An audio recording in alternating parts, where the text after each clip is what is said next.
বাংলাদেশে একের পর এক বিদেশি অস্ত্র উদ্ধার করা হচ্ছে, ইতিমধ্যে আপনারা অবগত আছেন। হান্নান মাসুদ নোয়াখালীর বেগমগঞ্জে একটা কবরস্থানের ভিতরে মানে কবরের ভিতরে অস্ত্র লুকিয়ে রাখছে। তারা এখন বাংলার মাটিতে কবরস্থানও বাংলাদেশের নতুন বাংলাদেশে কবরস্থানও নিরাপদ নয়। তারা কবরস্থানে যারা শুয়ে আছে তাদেরকেও নিরাপদে থাকতে দিবে না। তারা চায় কবরের ভিতরে যারা মারা গেছে তাদের কঙ্গালা যেন সন্ত্রাসী হয়, জঙ্গি হয়, তার জন্য অস্ত্রগুলো কবর দিয়ে রাখতেছে। ইতিমধ্যে আপনারা জানেন গতকালকের ঘটনা, গতকালকে একটা পোস্ট করছি, সেটা তারা ডক্টর সুধী ইউনূসের গভর্নমেন্ট অলরেডি ফেসবুক থেকে রিমুভ করে দিয়েছে। সমস্যা নাই, বাংলার জনগণ ইতিমধ্যে জেনে গেছে।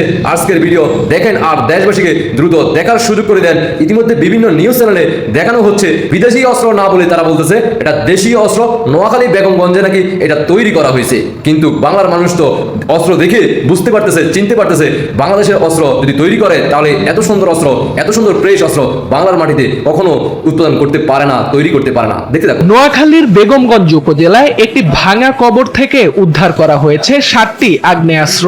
জাতীয় জরুরি সেবা 999 থেকে ফোন পেয়ে অস্ত্রগুলো উদ্ধার করে বেগমগঞ্জ থানা পুলিশ। জরুরি বিভাগের গণমাধ্যম ও জনসংযোগ কর্মকর্তা আনোয়ার সত্তার জানান, আজ সকাল 10টায় নোয়াখালীর বেগমগঞ্জ থানার জগদীশপুর থেকে জাতীয় জরুরি সেবা 999-এ একটি ফোন আসে। ফোন করে ওই কলার জানান, কবরস্থান পরিষ্কার করতে গিয়ে একটি ভাঙা কবরে বেশ কিছু আগ্নেয়াস্ত্র দেখতে পেয়েছেন তারা। তাৎক্ষণিকভাবে বেগমগঞ্জ থানায় দ্রুত অস্ত্র উদ্ধারের ব্যবস্থা করার জন্য বিষয়টি জানানো হয়। খবর পেয়ে বেগমগঞ্জ থানা পুলিশ দ্রুত ঘটনাস্থলে ছুটে গিয়ে একটি পরিত্যক্ত ব্যাগ উদ্ধার করে। উদ্ধারকৃত ব্যাগটি খোলার পর 6টি দেশীয় তৈরি একনলা বন্দুক ও একটি দেশীয় পাইপগান উদ্ধার করে। সব মিলিয়ে মোট 7টি আগ্নেয়াস্ত্র উদ্ধার করা হয়। দেখলেন তো, একের পর এক বাংলাদেশে অস্ত্র পাওয়া যাচ্ছে। আর আমরা তো 5ই আগস্টের পর থেকে বলে আসতেছি বারবার, চট্টগ্রাম বন্দর দিয়ে যে পাকিস্তান থেকে জাহাজগুলো খাদ্য আনার কথা বলে সেই খাদ্যের